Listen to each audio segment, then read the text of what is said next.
Hey guys, GHAZZY here with another Path of Exile 2 video, and I am being spammed with requests to price check things. And for those of you who play Path of Exile 1 knows that nobody will price check your shit for you. Just do it yourself. But we have a lot of people coming in that are brand new to the game, so I'm going to make this video real quick to explain how you're going to price check things. And for the people that have already know about this, I'm going to show you some really neat tricks for how you can search for things on the PoE trade site, as well as some things that don't exist in PoE 2 trade that does exist in PoE 1 and how to bypass this. So some tips and tricks for the advanced players as well. But let's crack into it.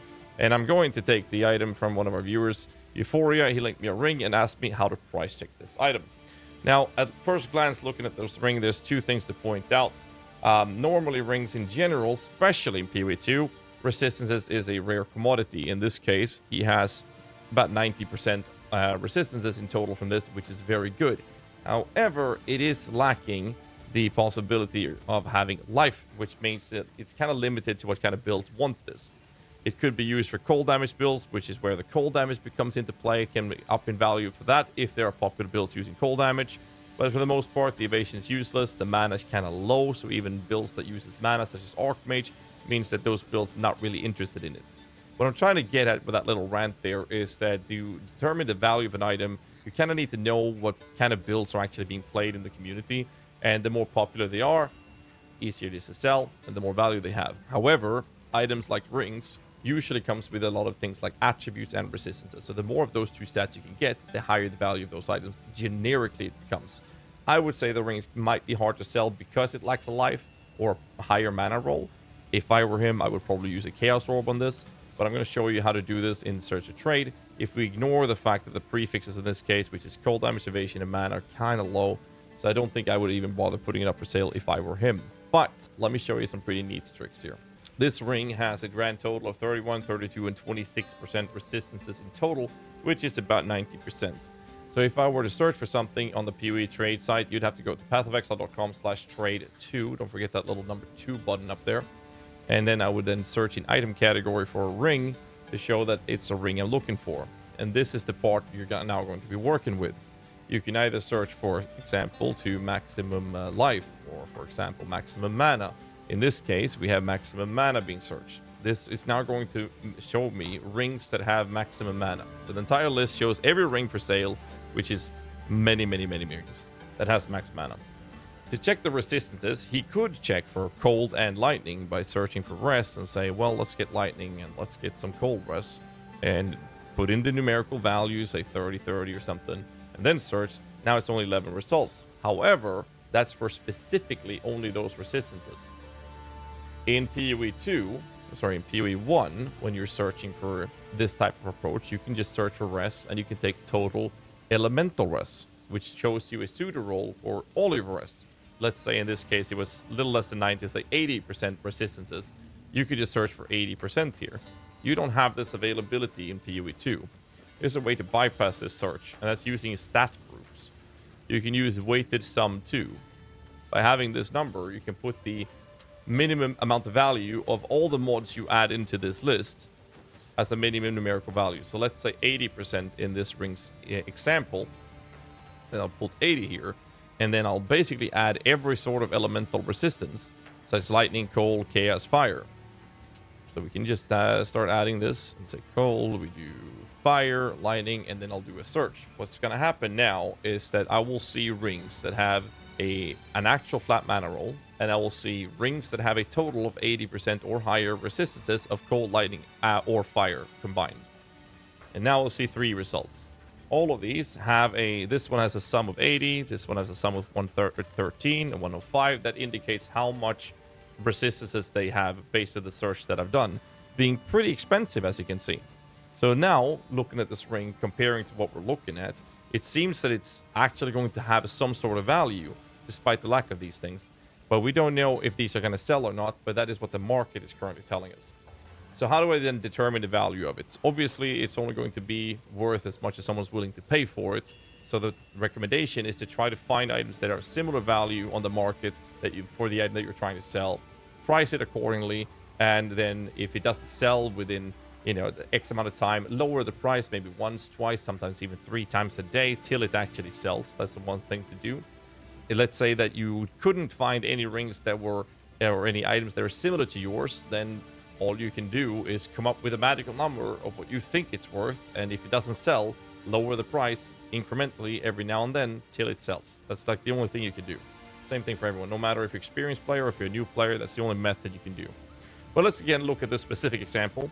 It has a lower mana roll, resistances are good, which is very similar to what this one has, except this one has Chaos Rest, which is kind of hard to get in the current state of the game.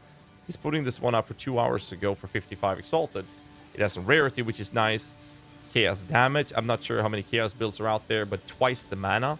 So if I were him, I would actually, based on this information, I would try to put it up for something around 30 to 50, not even 50, 30 to 40 tops. And then if it doesn't sell, then lower it. Since we don't know, always take the higher number and then lower it till it sells. So that's what I would do in this specific example.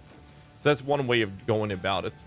Other things are a little bit trickier, and that's when items are craftable. So sometimes you can find rings. If we use ring as an example, we can have a ring that is blue that has 2 very high tier modifiers. That could be attractive for people to buy, to then use a regal orb on them and then use exalted orbs to craft on it themselves.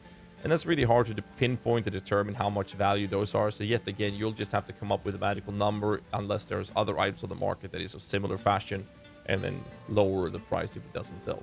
And that's basically the gist of how to do this. However, if we say that, well, we're looking for something that has only 50 resistances, and we can even add Chaos Rest, I'm going to show you a few other small tips and tricks here. Let's say you're looking for, let's say maximum or level of minion skills on a random item. You can actually take this away and say that we're looking for an amulet as another example. You're looking for level of minion skills, you can type out level of all minion skills, and there you have it. Now, if you don't know the exact wording and you say level of minion skills, it's not going to show up. Use the tilde. That's all you have to type. A little tilde mark before you start to type this. Now you don't have to finish the words or even correctly place them in order. You just have to add letters in the words. So if you use the example level of all minion skills, I can say for minion, use the word in. And then for level, let's say evil. I'm already seeing the list here. That's how you can do the quick searches without thinking about what order the words are coming in. Added flat physical to melee or to attacks, for example. You can do the same thing. You can do this and say, well, attack, fizz. Oh, it's already there. I don't even have to put in the exact words to this. This is a very neat trick for you to do very quick searches on trade when you're doing this manually, if you will, or if you're looking for items that you're trying to buy. It's a simple way to make this a lot smoother for you to do. A couple of other notes to point out in this little quick video. I hope this is going to be of use for at least some of you guys out there. Trading in Path of Exile is kind of a pain sometimes. So let's look at something like a Jinbaria. This is the Sekima trial, also known as the Sanctum for the PoE veterans out there. This has a number of trials. Normally, you'd be able to search for this. And normally, there'll be a little button here that you can click that will basically copy the search functions and put those lists in here, which is another method you can use. In here, you can't click on this, but we know that these goes up with area levels. You can actually click on the item level here, for example. This will list everything based on item level. Prices is not going to be listed in order now. A little messy, but now I can see that I can get 4 here, for example, making this a little smoother. Another thing to point out when I have this window up is that buying things that are very common and a lot of people putting up that is of similar prices is that you're just going to have to do what everyone else is doing. And that is not whisper one person and expect that person to answer. Spam every single individual that has them up for sale for the price that you're willing to pay till someone randomly invites you. That's the only process. Don't sit there and waste your time. That's sadly how the trade works in PoE. Welcome to Path of Exile. That's all you got to do.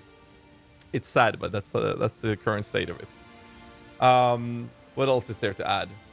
Let me show you another search. Let's say we're looking for that amulet that we talked about with level of minion skills. So we do this.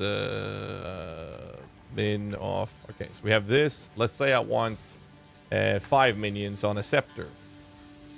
As you can see here, there's some options. But let's say I want to have minion damage instead. Instead of searching for this, and I know that that is an attractive modifier for me, you can click on the magnifying glass on the left-hand side.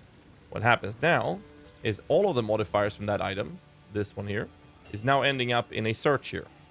Now I can click on the X here and just work with this. Let's say I don't care about strength. I can either click it off here or just make it not be part of my search until I click it back on.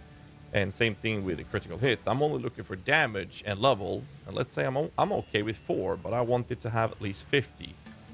Now I have a much easier time to search for items. That's a very easy way to navigate through item searches and whatnot.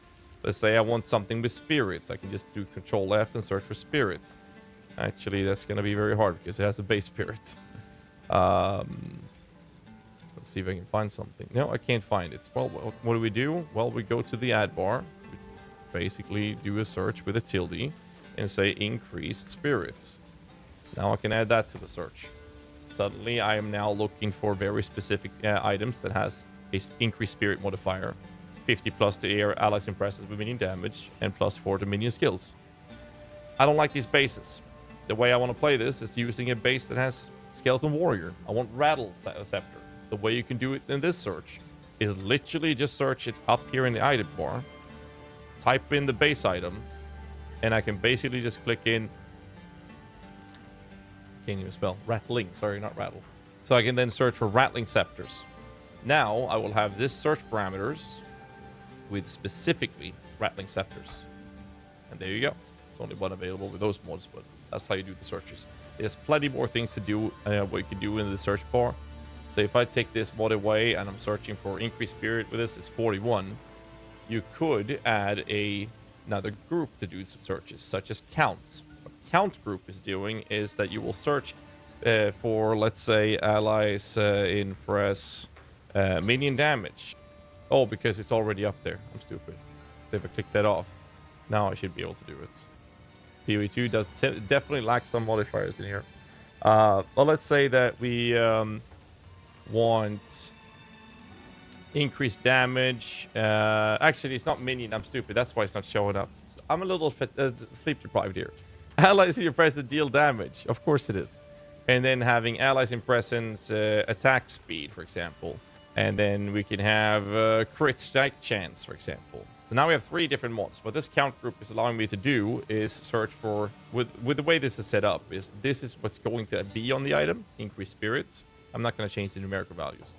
And it's also, because this says and, going to have level of minion skills. And count group. If I search for these 3, I can say, well, I want all 3 of those. Then I'll put a minimum of 3. This search will show me scepters of rattling scepters with spirits, with 4 plus of level of minion skills, with all 3 of these.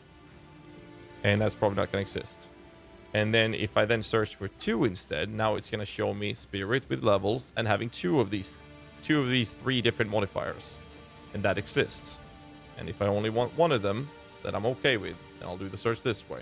And suddenly you have more options. There's a neat ways for you to navigate your searches or limit the amount of options of items that's shown, make it easier to work with. But again, one of the biggest tips here is to use the tilde, this little button right there. Type that in, makes it a lot easier. But let's not make this video too long. That's the tips I have for you today. Hope you guys liked it. I have at least some sort of use of it. But don't forget to leave a like. And out the window, drop a comment down below if you have other tips for a search trade for the new guys coming into Path of Exile 2. And I'll see you guys in the next one. Till then, stay safe and keep rocking.